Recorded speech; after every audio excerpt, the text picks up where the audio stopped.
எல்லாருக்கும் வணக்கங்க. Welcome to village real life சேனலுக்கு உங்களை நான் வரவேற்கிறேன். உழவில் நம்ம இன்றைக்கி சந்திக்கிறதுல ரொம்ப மகிழ்ச்சி அடைகிறேன். இன்றைக்கி பார்த்திங்கன்னா வீடியோ ரொம்ப கிளாரிட்டியாக இருக்குது. ஏன்னா ஒரே பனிமூட்டமாகவும் மழையும் பேஞ்சிட்டே இருக்குது. ஆடுகளாக பார்த்திங்கன்னா மயிருக்கு ரொம்ப சிரமப்பட்டுருக்கு. இன்றைக்கி நம்ம எதை பற்றி பேச போகிறோம்னா, நேரடியாக விற்பனை செய்கிறது எப்படி. ஒருத்தர் வந்து கேட்டிருந்தாருங்க, நம்ம சப்ஸ்கிரைபர் ஒருத்தர், இது மாதிரி நேரடியாக விற்க முடியலை, நான் ரொம்ப சிரமப்படுறது, இவங்களையெல்லாம் எதிர்த்து இடைத்தரகர்களை இல்லாமல் நம்ம எப்படி நேரடியாக விற்க முடியும் அப்படிங்கிற கேள்விக்கு உண்டான பதில் இது. என்னுடைய வாழ்க்கையில் நடந்த விஷயங்கள், நான் எப்படி நேரடியாக விற்க ஆரம்பித்தேன் அப்படிங்கிறதுக்கு உண்டான பதிவுன்னு வைங்களேன். இதை நீங்கள் எடுத்துக்காட்டாக வச்சுட்டு இன்றைக்கு காலத்துக்கு சூழ்நிலை மாதிரி உங்களோட ஐடியாவை பயன்படுத்தி நீங்கள் இடைத்தரகர்கள் இல்லாமல் நேரடியாக விற்க முயற்சி செய்யலாம். எந்த பொருளாக இருந்தாலும் நேரடியாக விற்க எளிமையாக இந்த காலகட்டங்களில் முயற்சி பண்ணலாம். அது பெருமளவில் பலன் அளிக்கும் அப்படிங்கிறது நான் உத்தரவாதம் தர்றேங்க. முதல்ல என்ன அப்படின்னா, காலேஜ் முடிச்சுட்டு முதல்ல நம்ம விவசாயத்துக்குள்ளே வரணும் வைங்களேன். வரும்பொழுது அங்கே நிறையா சூழ்நிலைகள் எனக்கு பிடிக்கல. இப்போ பார்த்திங்கன்னா, ஒரு ஆடு வாங்க வராங்க அப்படின்னா மோஸ்ட்லி கறிக்கடைக்காரங்களும் வரமாட்டாங்க. கறிக்கடைக்காரங்களுக்கு வாங்கி தரக்கூடிய ஒரு இடைத்தரகர்கள் தான் நம்மகிட்ட இருந்து வாங்கி கறிக்கடைக்காரங்கள்ட்ட விற்பனை செய்வாங்க. சரி, நம்ம மோஸ்ட்லாக நம்ம இவங்ககிட்ட தான் டீல் பண்ணிகிட்ருப்போம். இல்லைன்னா ஒருத்தர் கறிக்கடை வச்சுருப்பார், அவருக்கு தேவையாக மீதி இருக்கிற ஆடு வெளியே விற்பனை செய்வார். சரிங்களாங்க. இவங்களுக்கு நம்மக்கிட்ட ஆடு வாங்கி தான் அவங்க கறிக்கடை நடத்தணும் அப்படிங்கிற அவசியம் இல்லை. அதனால் நம்மக்கிட்ட என்ன பண்ணுவாங்கன்னா, ரொம்ப ரொம்ப அடிமாட்டு விலைக்கு கேட்பாங்க.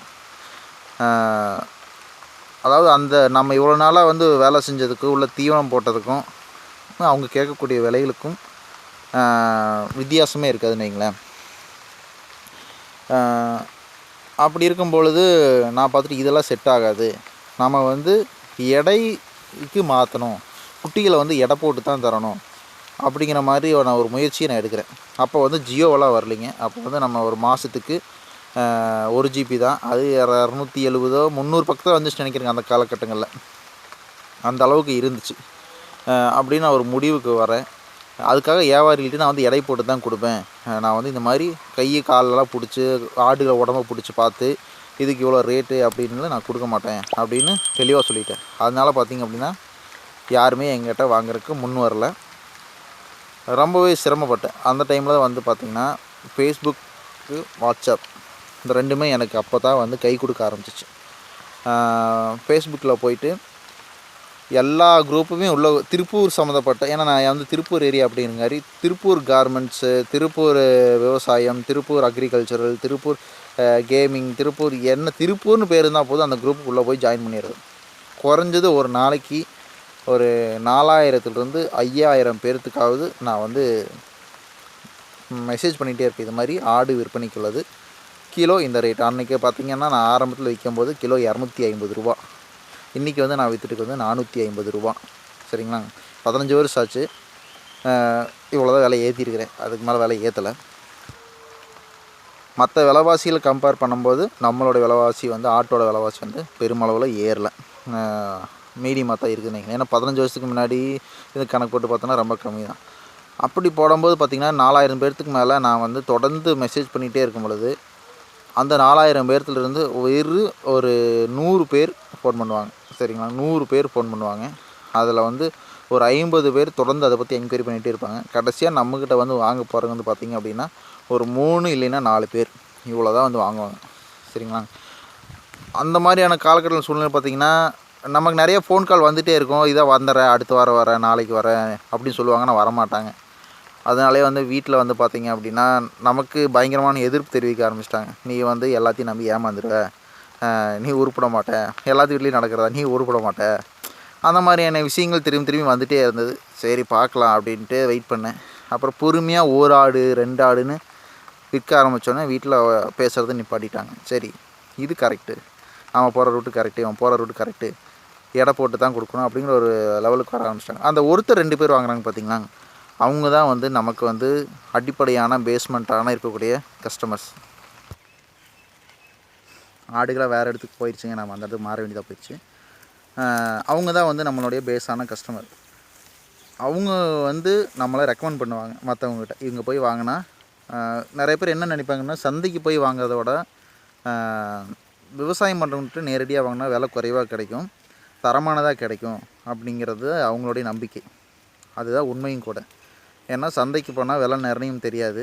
ஆனால் நம்மகிட்ட வந்தால் கிலோ என்ன ரேட்டுங்க, காலையில் நேரமே வந்தீங்கன்னா வெறும் வயிற்றில் எடை போட்டு கொடுத்துருவோம் அப்படின்னு சொல்கிறப்ப அவங்களுக்கு ஓகே. ஏன்னா தீவனம் சாப்பிட்ருக்காது, கரெக்டான பாடி வெயிட்டு தான் வரும், பிரச்சனையே இல்லை அப்படிங்கிற ஒரு மைண்ட் செட். இது வந்து ஸ்லோவாக போய் சக்ஸஸ்ஃபுல்லாக ஆரம்பிச்சிச்சுங்க. நான் அப்புறம் என்ன ஆயிடுச்சு அப்படின்னா, என்னால் கொடுக்க முடியல. என்கிட்ட இருக்கிற குட்டிகளை விற்றாலுமே என்கிட்ட வந்து கொடுக்க முடியல. அதுக்கப்புறம் நான் வந்து விளம்பரம் பண்ணுறதே நிறுத்திட்டேன்.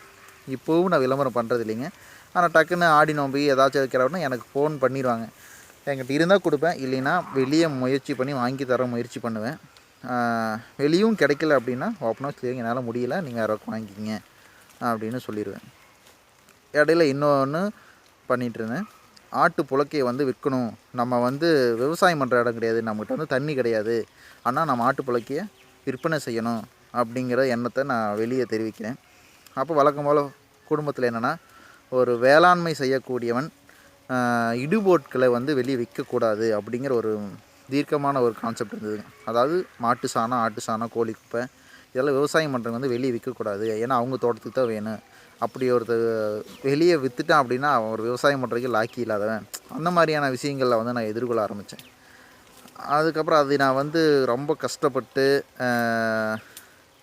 சொல்லி புரிய வச்சேன். ஆனால் அவங்க முடியலை. அதுக்கப்புறம் 2-3 தடவை காடு ஃபுல்லாக வந்து உரத்தை இறச்சி விட்டு அதிகமான காரத்தன்மை ஏற்பட்டதுனால செடிகள்லாம் கருகி போனதுக்கப்புறம் தான் சரி என்னமோ பண்ணிட்டு போகிறான்னு விட்டாங்க. அதுக்கப்புறம் வந்து நான் வந்து கேரளாக்காரங்களுக்கு வந்து என்னுடைய ஆட்டு புழக்கையை வந்து கொடுக்க ஆரம்பித்தேன். அவங்க வந்து 50 கிலோ சாக்கில் வந்து 70 ரூபாய்க்கு தான் வலிச்சாங்க. அது ரொம்ப ரொம்ப கம்மியாக இருக்கிற மாதிரி எனக்கு தோணுச்சு.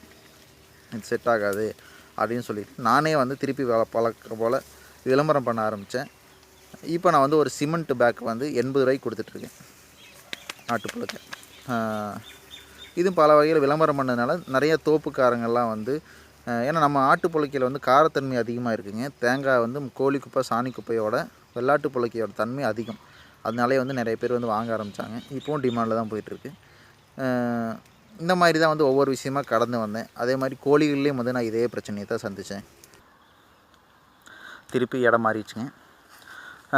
கோழிகளுக்கு உண்டான டாபிக் நான் தனியாக ஒரு வீடியோவை போடுறேங்க, ஏன்னா நேரம் பத்தாது. அதனால் ஆடு வளர்த்துறவங்கன்னு பார்த்தீங்க அப்படின்னா, முதல்ல ஆடு வளர்த்துறப்போ நேரடியாக விற்பனை செய்கிறதுக்கு கொஞ்சம் டைம் எடுக்குங்க. ஒரு 10 ஆடு வச்சுருக்கீங்க அப்படின்னா, உங்கள் குட்டிகளை விற்பனை செய்கிறதுக்கு இங்கே வந்தால் குட்டி இருக்குது அப்படின்னு தெரிஞ்சுக்கிறதுக்கு கொஞ்சம் டைம் எடுக்குங்க. அதை தெரிஞ்சிருச்சு அப்படின்னா நீங்கள் வந்து யாரையுமே தேடி போக வேண்டிய அவசியம் இல்லை. நம்மக்கிட்ட குட்டி தரமான குட்டி இருக்குது அப்படின்னா தேடி கண்டிப்பாக வருவாங்க. நம்ம நியாயமான விலைக்கு கொடுத்தோம் அப்படின்னா கண்டிப்பாக நம்ம சக்ஸஸ்ஃபுல்லாக பண்ணலாங்க. முதல்ல ஆரம்பத்தில் கொஞ்சம் சிரமமாக தான் இருக்கும். இடைத்தரகர்களுக்கும் நம்ம ஆடு குட்டிகளை கொடுத்தே ஆகணும். ஏன் அப்படின்னா ஒரு சில நேரம் நமக்கு பணத்துக்கு வந்து அர்ஜென்ட்டாக இருக்குங்க, ஏதாச்சும் ஒரு செலவு பண்ண வேண்டியதாக இருக்கும். அந்த டைமில் நம்ம இடைத்தரகர்களுக்கு கூப்பிட்டு ஆடு குட்டிகளை கொடுத்து தான் ஆகணும். அதனால் அவங்களையும் நம்ம முழுமையாக தவிர்க்க முடியாது. நேரடியாக விற்பனையில் தொடர்ந்து பண்ணிக்கிட்டே இருந்தோம் அப்படின்னா ஒரு 5-6 வருஷத்தில் பார்த்தீங்க அப்படின்னா நீங்கள் வந்து வாட்ஸ்அப்லேயோ இல்லை ஃபேஸ்புக்லேயோ எங்கேயுமே வந்து விளம்பரப்படுத்த தேவையில்லை. எந்த பொருளாக இருந்தாலும் விற்க முடியுங்க. ஆரம்பத்தில் விற்பனை செய்கிறது கம்மி. முயற்சி பண்ணி பாருங்கள். ரிசல்ட்டு கீழே சொல்லுங்கள். நன்றி, வணக்கம்.